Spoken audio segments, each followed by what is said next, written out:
For the last few years, the whole AI revolution has felt, well, digital, right? It's been confined to our screens. But that is all about to change. The next huge wave of AI is literally breaking out of the data center and into our physical world.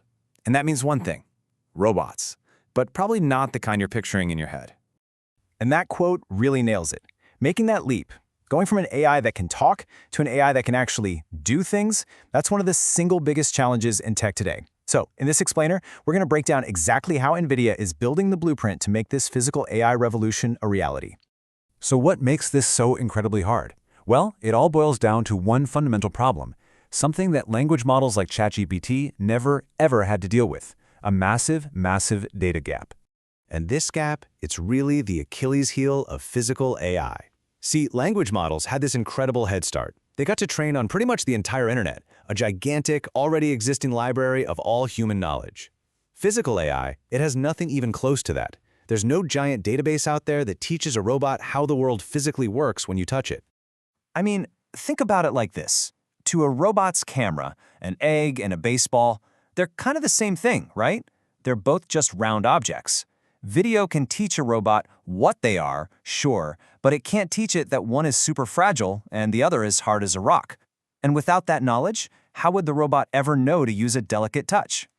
So this missing information, this piece of the puzzle, it actually has a name. It's called contact data. It's the physics of interaction. The really crucial point here is that this isn't just about seeing, it's about feeling and understanding what happens when you make physical contact. And that's the data we have to somehow generate. Okay, so how on earth do you solve a data problem that massive? Well, NVIDIA's answer is this really elegant three-part strategy.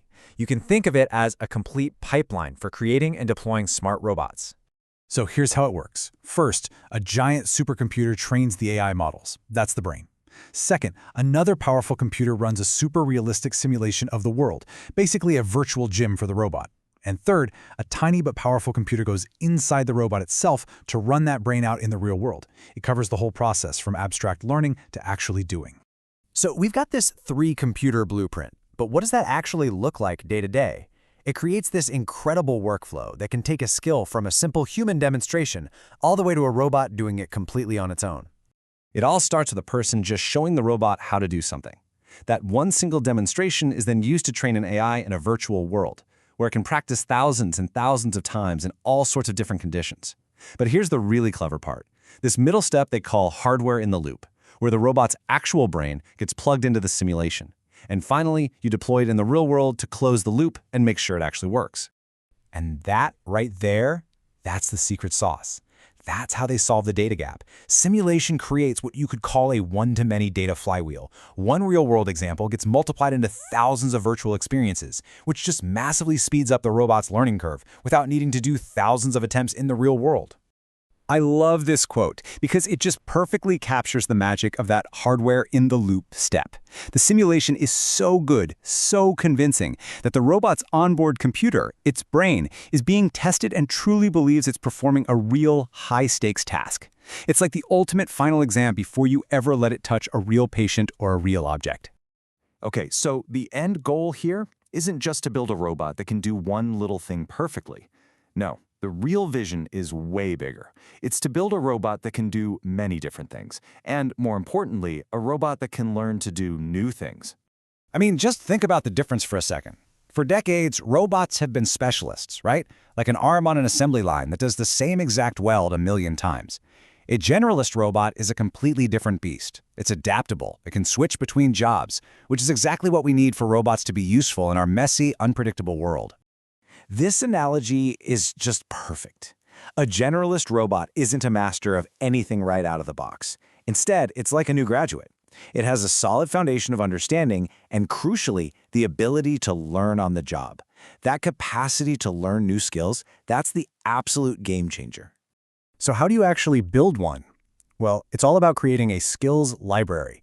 They start with these really basic atomic skills, like how to grasp something or how to push an object. Think of these like individual Lego blocks. Then, they learn how to combine those blocks to do more complex composite skills. It's just like building an elaborate Lego model from a bunch of simple bricks. Look, this whole process we just walked through is already mind-blowing. But the next step, well, it's a whole other level.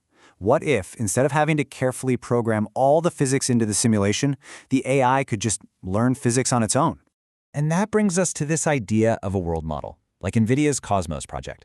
This is basically a neural network that isn't trained on text or images, but on the raw dynamics of the physical world.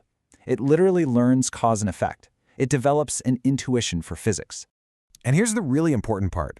Unlike a language model that just learns from text and maybe some images, these world models are going to be trained on everything: vision, language, action, and that super important contact data. They're going to learn holistically, the same way a person does. So that leaves us with a really big question to chew on. When an AI no longer needs to be told the rules of physics because it can just figure them out by watching, what happens then? The pace of innovation for physical AI is just going to explode, and that opens up a future where these robots can solve problems we haven't even thought to ask them yet.